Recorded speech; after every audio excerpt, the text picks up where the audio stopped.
시청자 여러분 안녕하십니까? 정오 브리핑을 시작합니다. 월도미터의 오늘 오전 9시 12분 기준 미국 내 누적 확진 환자는 354만 8,546명, 누적 사망자는 13만 9,189명으로 집계됐습니다. 어제 하루 6만 5,594명의 신규 확진 환자가 보고됐고 937명의 신규 사망자가 추가로 집계됐습니다. 텍사스주의 신규 확진 환자가 어제 하루 동안 11,060명 늘면서 최다 확진을 보였고 뒤이어 캘리포니아, 플로리다, 애리조나, 조지아주 순으로 신규 확진 환자가 다수 증가했습니다. 조지아주의 경우 14일 오후 2시 50분 기준 조지아주 보건당국에 따르면 주내 신규 확진 환자는 3,394명 늘었고 신규 사망자는 28명 는 것으로 집계됐습니다. 주내 누적 확진 환자는 12만 3,963명, 누적 사망자는 3,054명입니다. 다음은 카운티별 집계입니다. 귀넷 카운티의 확진 환자 11,882명, 사망자 187명, 풀턴 카운티의 확진 환자 11,354명, 사망자 327명, 디켓 카운티의 확진 환자 8,784명, 사망자 183명으로 집계됐습니다. 브라이언 캠프 주지사의 경제재개 지침과 관련된 행정명령이 오늘 자정에 종료될 예정인 가운데 캠프 주지사는 어제인 14일 피드몬트 병원을 방문한 당시 WSB-TV와의 인터뷰를 통해 추가적인 경제재개 계획은 잠정 중지될 것이라고 시사했습니다. 또한 캠프 주지사는 주민들에게 마스크 착용 등의 안전지침을 따를 것을 다시 한번 당부했습니다.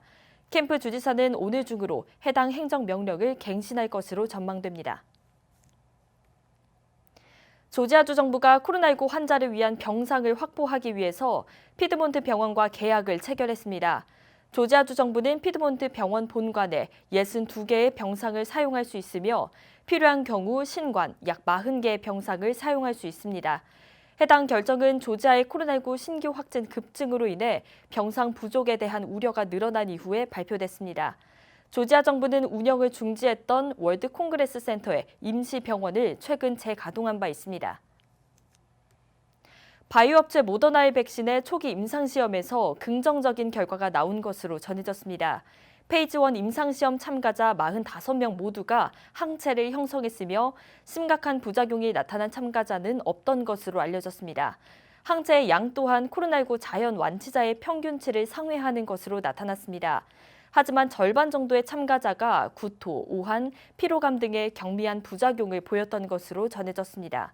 모더나는 3상 임상시험을 오는 27일부터 실시할 예정입니다.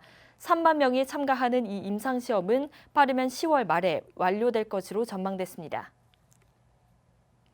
로버트 레드필드 연방질병통제예방센터 CDC 국장이 또다시 마스크 착용을 당부했습니다.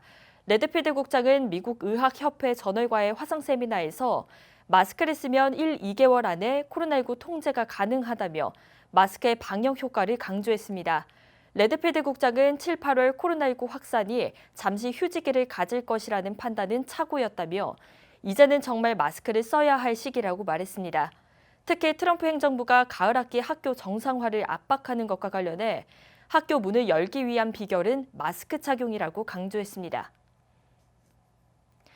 병원들의 코로나19 환자 및 병상 숫자, 인공호흡기 사용률 등을 포함한 코로나19 관련 정보가 연방질병통제예방센터 CDC가 아닌 연방보건복지부에 보고될 것으로 전해졌습니다. 기존에는 2만 5천여 개의 의료기관들의 정보가 CDC의 국립의료안전네트워크로 보고되었으나 이제는 보건부에 새로 도입한 체계로 보고되는 겁니다. 보건부는 격변하는 코로나19 상황에 더 알맞은 보고 체계를 도입하기 위한 것이며 CDC가 더 이상 보고 체계를 통제하지 않을 뿐 여전히 기여할 것이라고 밝혔습니다. 한편 전문가들은 CDC의 체계와는 다르게 투명성과 접근성이 부족해질 것으로 보인다며 우려의 목소리를 나타내고 있습니다. 지난 3월 20일부터 중단됐던 미국 대사관과 영사관의 재외 공간의 비자 업무가 곧 재개될 예정입니다. ABC는 연방 국무부가 세계 각국에 위치한 대사관과 영사관이 비자 서비스를 곧 재개할 것이라고 말했다고 전했습니다.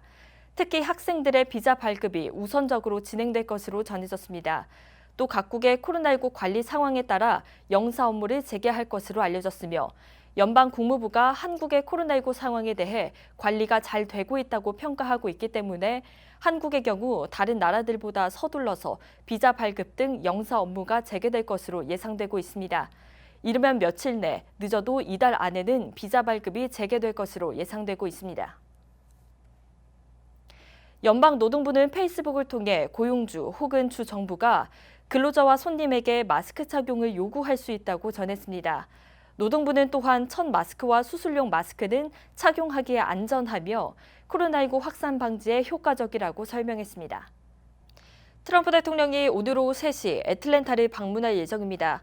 일레인 차오 교통부 장관에 따르면 트럼프 대통령은 애틀랜타 지역 및 미 전역에서의 사회 기반 시설 프로젝트 허용 기간을 7년에서 2년으로 단축하는 신규 환경 검토 정책에 대해 발표할 것으로 알려졌습니다. 트럼프 대통령의 애틀랜타 방문은 오늘이 9번째입니다. 이상으로 정오 브리핑을 마칩니다. 시청해주신 여러분 고맙습니다.